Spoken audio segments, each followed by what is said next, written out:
बिल्लाहि मिनश्शैतानिर्रजीम बिस्मिल्लाहिर्रहमानिर्रहीम. Dear friends, welcome to Idea Foundation Forum. In the previous 5 lectures on universe, Qur'an and science, we have discussed information of the Qur'an and science on first 18 aspects of the universe as given in the list displayed on the screen. Today, we will discuss comparative input of the Qur'an and science on the next aspect named creation from a single soul and procreation as mates. So, dear friends, like the origin of the universe, science findings regarding the origin of life is littered with hypotheses, assumptions, and revisions. Science, despite its best efforts, failed to find first cause of the Big Bang, to whom it considers emergence of the universe and starting point of the time. However, this effort has earned a respectable agreement, if not a consensus, among the science community on the Big Bang cosmology in the recent times. But for the origin of life, science could hardly find an argument credible enough, having sustained its eminence among a few generations. Probably it was the materialist mindset of science that did not let it see the divinity of working behind the physical outfit of matter, and thus it remained embroiled in conflicting and assumptive theories and philosophies. Origin of life is one of the victims of such delusions. Contrary to it, means science, the Qur'an has given very precise and expressive explanation on the origin and substance of life, life of plants, animals, and the man. Let us discuss these issues in some detail. Dear friends, history of science has expounded hundreds of notions, philosophies regarding the origin of life, mostly based on imaginative thought process. Even in the recent past, the most quoted has been the Marxist hypothesis of the primal soup. This hypothesis suggests that the earliest ocean was a soup of organic molecules landed from meteorites. These organic molecules were presumed to be evolved from the processes of inorganic phenomena, which finally turned into living cells and organisms. Likewise, the discovery of hydrothermal systems, the idea of genetic takeover, and several such other hypotheses tried to explain the origin of life, transformation of inorganic matter to life, but yet none of them could produce a sustainable theoretical framework that could achieve even a semblance of consensus among the community of scientists of any age. The recent discoveries of RNA, DNA, and enzymes have added to the complexities of existing puzzles instead of resolving them. Since 1980s, the research is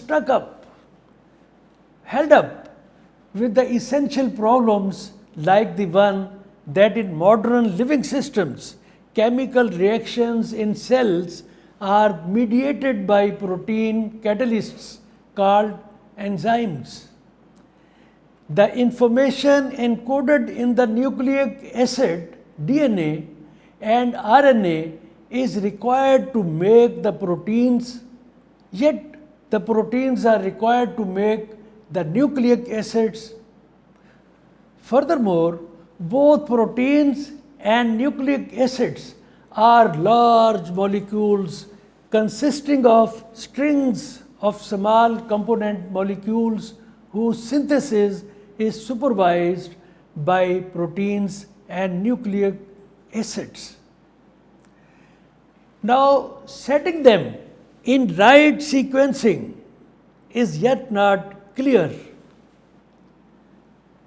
Scientists are confused on it. Similarly, despite strenuous efforts in designing biological, evolutionary, or alike theories, science couldn't achieve consensus on the vital issues of transformation from first creation to repetitive procreation and transformation from single gender species to coupling of males and females for perpetuation of life. Think on it. However, the only one fact, which could achieve consensus among all pillars of science was that water is the prime source of life. Here, all the branches of science are in consensus. So, dear friends, contrary to science, the Qur'an is very clear and precise in its explanation regarding all aspects of life, its origin and composition, single gender to pairing of species, creation to recreation, and transformation from creation to procreation. On each of these aspects of life, several verses of the Qur'an may be quoted. However, in view of time constraints, we will discuss a few of them here now. The Qur'an has revealed the necessity of water for life to emerge and sustain centuries ago. It includes human life as well as life of animals and plants. Plant life is propagated, grow through the process of photosynthesis, which depends on sunlight and water together. These are the facts witnessed by science just recently. On the necessity of water for life, I may quote two verses here. However, for detailed study on the utility of water for life, some Quranic references are displayed on the screen. Ayat 45 of Surah An-Nur says, focus on the words, Allah has created every living creature, no distinction, from water, and of them are those that move on their bellies, creeping, and of them are those that walk on two legs, and of them are those that walk on four. Likewise, Ayat 60 of Surah An-Naml says, who created Allah? Allah created the heavens and earth. But here a question is being asked. Who created the heavens and earth? Who sends down water from the sky for you, with which we cause gardens of delight to grow? You have no power to make the trees grow in them. So, dear friends, like creation of the universe, the man was created at a specific time, specific point of time, in consonance with the divine order set by Allah the Almighty. Man's creation is part of the divine order. His creation was completed in 4 phases. First was the pre-corporal phase, when idea of creation was conceived, was thought for by the Almighty Allah. Second was the corporal stage, when he was given a material shape with clay. He was designed in shape. Third phase was when he was given a personality with spirit.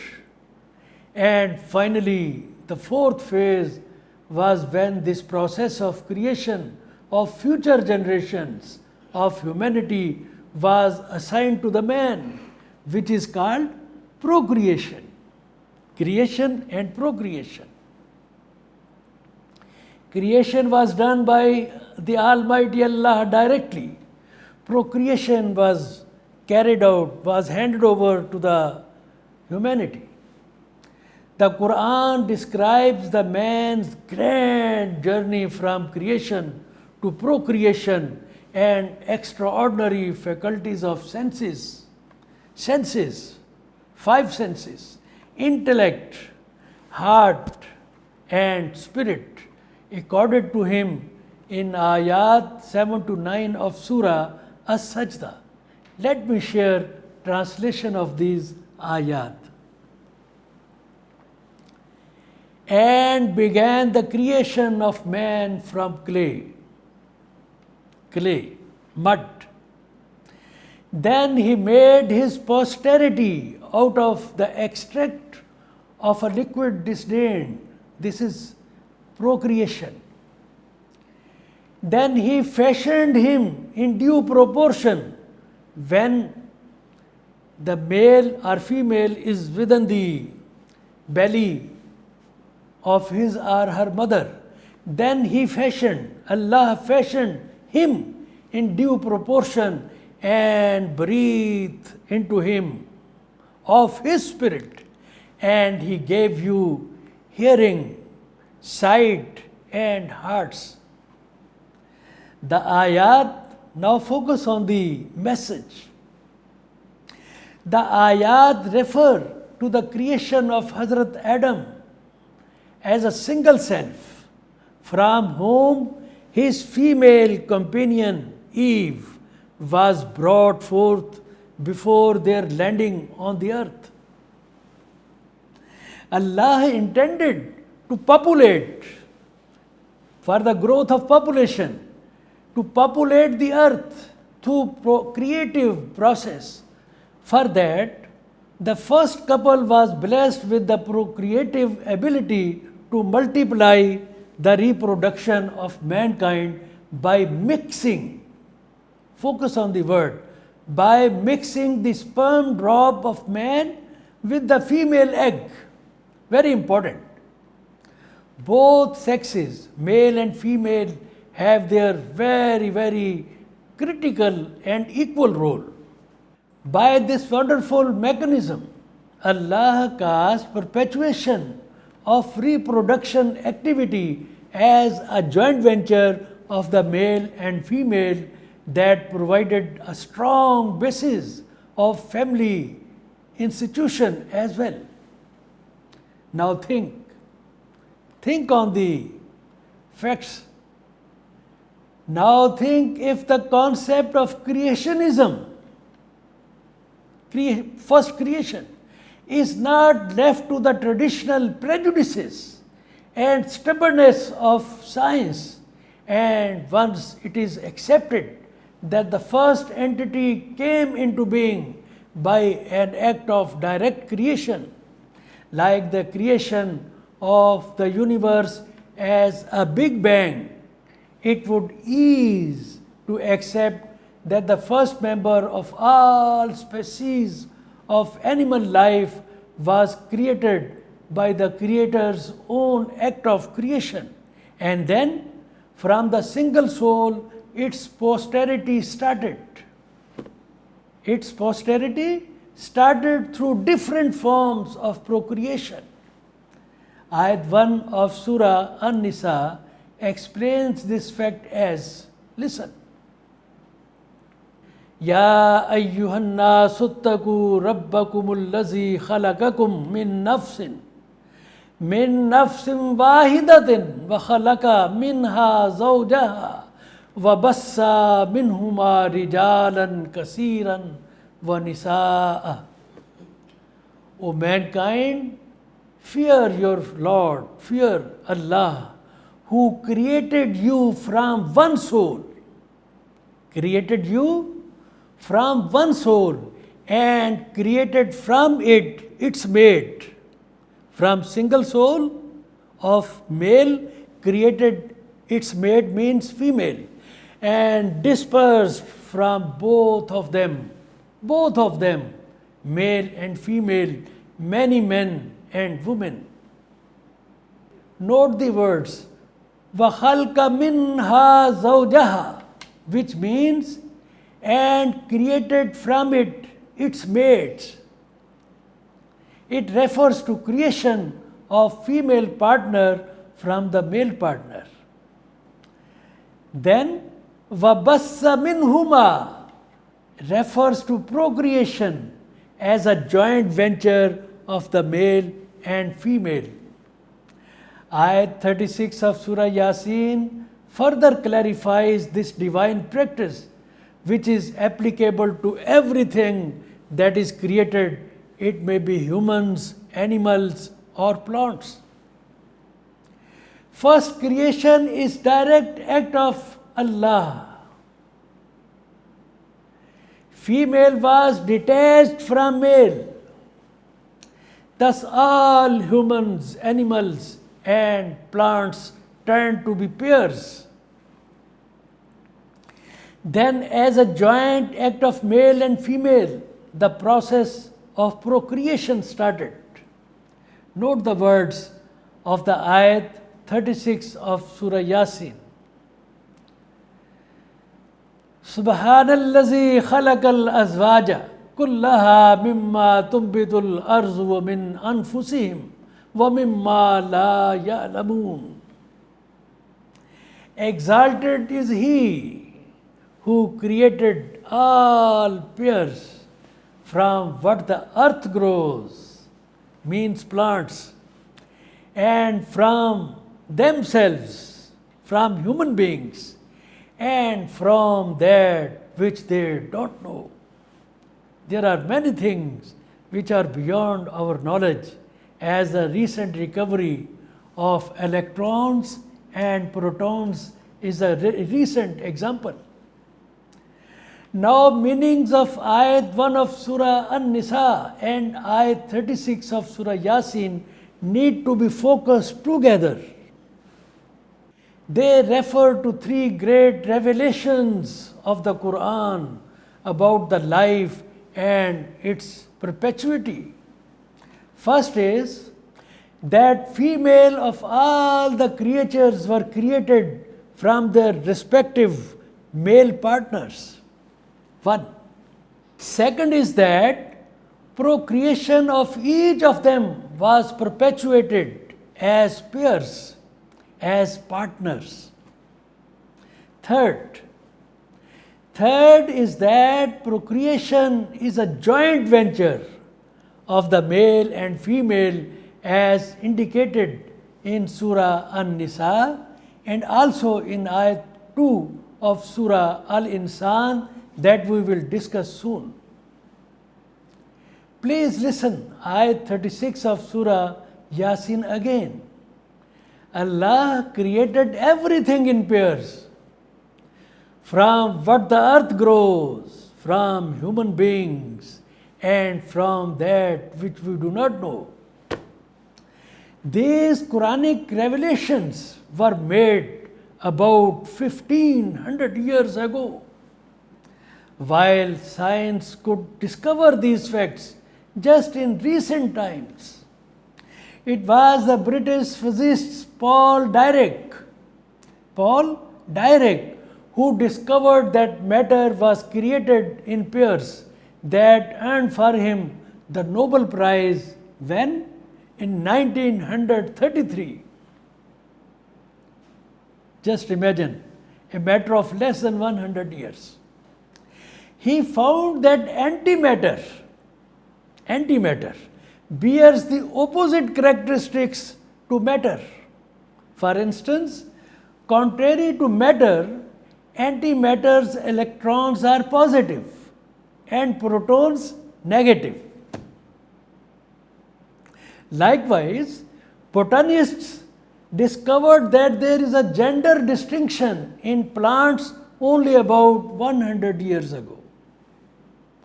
Some Quranic references are displayed on the screen for detailed study on the creation of plants and fruits as male-female pairs. Dear friends, now think of the purpose of creation of female partner of every creature from its own male partner and making them pairs for perpetuation of their posterity as a joint act of the two partners having common source of creation. Let us see the Quranic revelations on the purpose of creation from a single soul or self and then pairing them for procreation of their posterity. What Quran says? This purpose is represented by three words in Quran: security or peace. Number two, tranquility or affection or love, and perpetuation of posterity. Now listen the ayat. Ayat 189 of Surah Al-A'raf says, "It is He, Allah, who created you from one soul and created from it its mate, that He might live in security with her." Ayat 21 of Surah Ar-Rum says, "And of His signs is that He created for you from yourselves mates, that you may find tranquility in them, and He placed between you affection and mercy." Ayat 11 of Surah Ash-Shura says, "He has made for you from yourselves mates, and among the cattle having four legs, mates. He multiplies you thereby." It's a perpetuation of race. Dear friends, one point must not be left unnoticed here. Why the man was given special status and extraordinary faculties which distinct the man from other creatures? Question. It's a question. Unlike the other creatures, his status, the status of man in the life of the hereafter, will be determined on the basis of his performance in this worldly life. In fact, this worldly life is a place of test and trial for the man. In this context, please note the words of ayat 1 to 3 of Surah Al-Insan. Has there not come upon man a period of time when he was not a thing even mentioned? He was nothing. Indeed, we created man from a sperm drop mixture, min natafatin amshaj, the Arabic words written in the verse, that we may try him, and we made him hearing and seeing. Indeed, we guided him to the way, to the righteous way. Be he grateful or be he ungrateful, it's his choice. Before we conclude our discussion, some Quranic references are displayed on the screen for detailed study on the subject matter of the lecture, creation from a single soul, and procreation as mates. Dear friends, here we conclude our discussion today. These programs are recorded both in Urdu and English. Their videos can be watched on ideafoundation.com.pk website or its YouTube web channel and Facebook. Their written versions are also available on the Idea Foundation's website. Please note code number of this program, Idea 2 R13 or lecture number 175. All friends are requested to subscribe the Foundation's YouTube web channel for the benefit of this noble cause. Thank you friends for participation. Allah Hafiz.